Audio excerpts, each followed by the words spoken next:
నమస్తే welcome to 1TV 6 minutes 24 headlines. BRS బాటలోనే కాంగ్రెస్ ప్రభుత్వం, కేంద్ర మంత్రి బండి సంజయ్.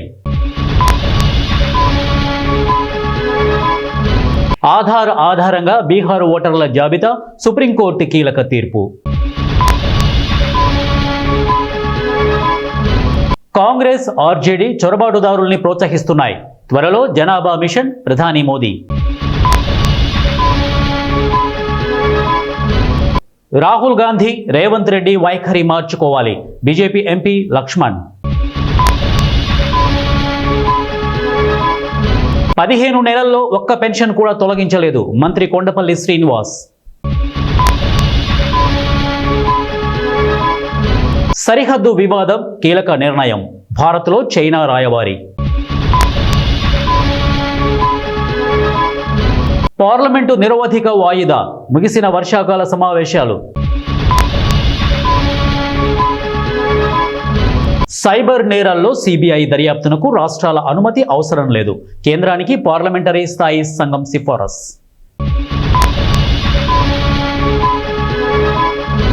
కేంద్రం మెడలు వంచైనా తీసుకొస్తాం, రాష్ట్ర వ్యవసాయ శాఖ మంత్రి తుమ్మల.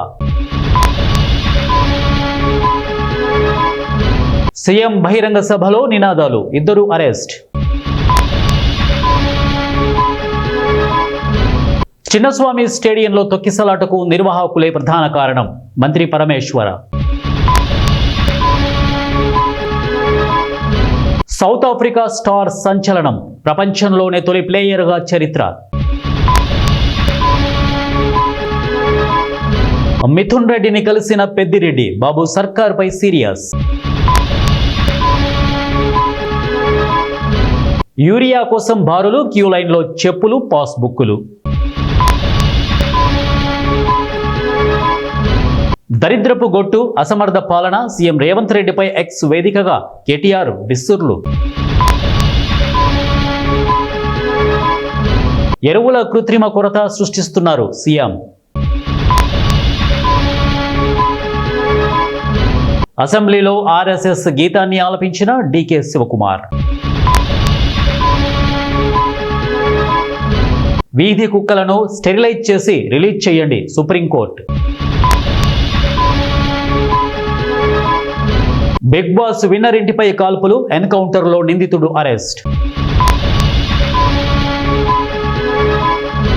త్వరలో భారత్లో ఓపెన్ ఏఐ తొలి ఆఫీస్, ఉద్యోగ నియామకాలు చేపట్టిన సంస్థ. జీఎస్టీలో ఇకపై 2 స్లాబులే, కేంద్ర ప్రతిపాదనకు మంత్రుల బృందం ఆమోదం.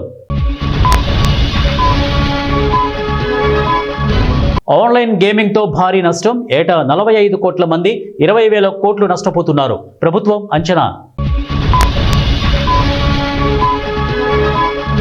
లైఫ్ సైన్స్లోకి భారీ పెట్టుబడులు, మంత్రి శ్రీధర్ బాబు వెల్లడి. మార్వాడి గో బ్యాక్, పలు జిల్లాల్లో దుకాణాలు బంద్.